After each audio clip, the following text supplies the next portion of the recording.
My name is Linda Carter, and what I'm about to share isn't easy for me to put into words. It's the story of choices I made decades ago, choices that broke apart my family, left my children scarred, and pushed away the one man who once loved me with his entire heart. Now, almost 25 years later, I find myself staring at the empty spaces of my life, wondering why he, the man I abandoned, won't even look at me, much less speak to me.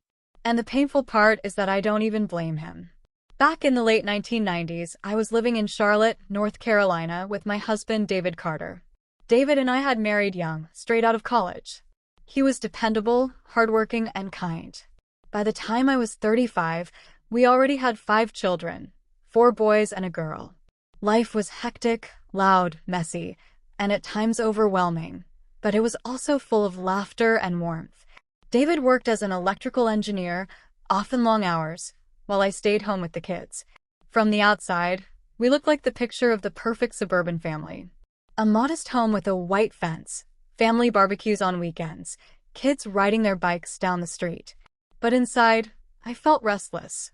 I can't explain it well, except to say that a voice inside me whispered that something was missing.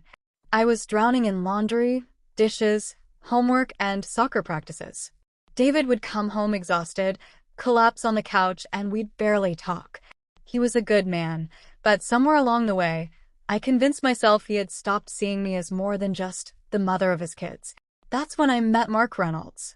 He worked at a small local marketing firm where I had recently started a part-time job to earn a little extra money.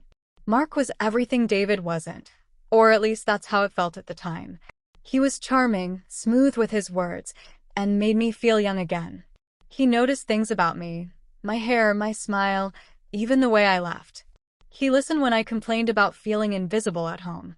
And slowly, dangerously, I let myself believe I deserved more excitement, more attention. The friendship with Mark grew into something it shouldn't have. I justified it at first, telling myself it was innocent. But deep down, I knew I was crossing lines. And then one evening, I crossed the biggest one of all. I betrayed my husband. Looking back now, I see the selfishness in it all, but at that moment, I convinced myself I was in love with Mark. The months that followed were a blur of lies and guilt. David would look at me with his steady eyes, and I couldn't meet his gaze. My children would climb onto my lap, and my heart would twist with shame. But instead of pulling back and saving my family, I leaned harder into the fantasy. I told myself I had found my soulmate in Mark, that maybe David and I had just been too young, that people grew apart. I was rewriting the narrative in my head to justify the pain I was about to cause. The day I told David I was leaving him is one I'll never forget. He sat there in stunned silence, his fork halfway to his mouth at the dinner table, as I announced that I wasn't happy and that I had found someone else. My children, my sweet, innocent children, stared at me in disbelief. My oldest son, only 14 at the time, stood up and shouted at me, calling me a liar and a coward. My daughter cried so hard she couldn't breathe.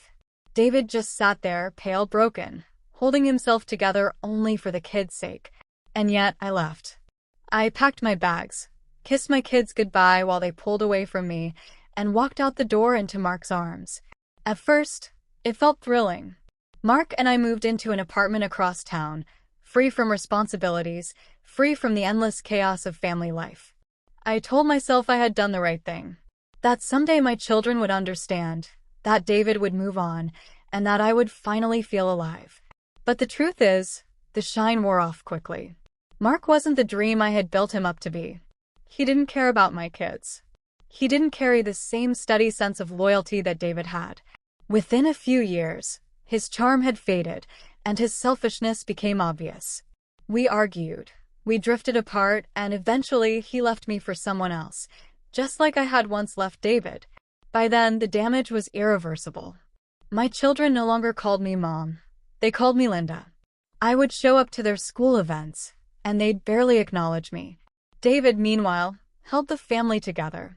He became both father and mother, attending every recital, every sports game, every parent-teacher meeting. He sacrificed everything to make sure the kids never felt abandoned by him, even though their mother had walked away. And the more I saw his devotion, the more I realized how badly I had failed. The years turned into decades. My children grew up, started families of their own, and while they've allowed me back into their lives in small ways, it's never been the same. There is always a distance, a reminder that I wasn't there when they needed me most. David, on the other hand, remains their hero.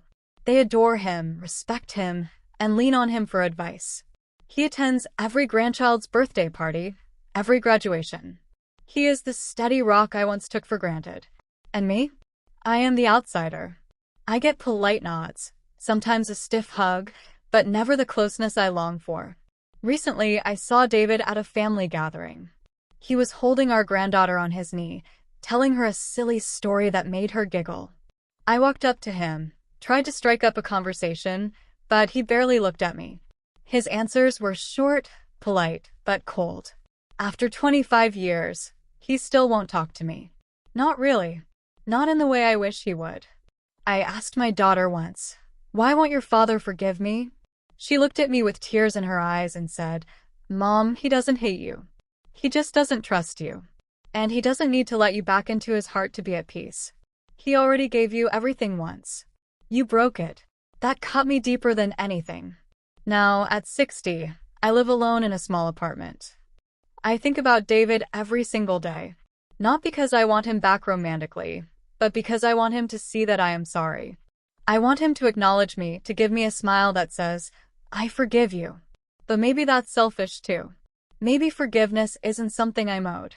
Maybe he doesn't owe me anything after what I did. I used to believe I left David because he didn't make me feel special anymore. But the truth is, I left because I didn't know how to appreciate what I had. I was blind to the quiet, steady kind of love.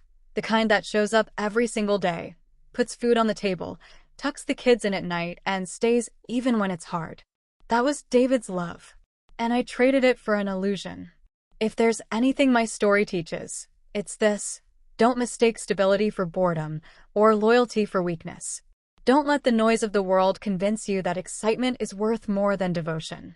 Because one day, you may wake up and realize you gave away the greatest treasure of your life. And by then, it might be too late. 25 years have passed, and David still won't talk to me. I can't blame him. All I can do is carry the weight of my choices and hope that maybe, in the quiet of his heart, he has found peace, even if that peace doesn't include me.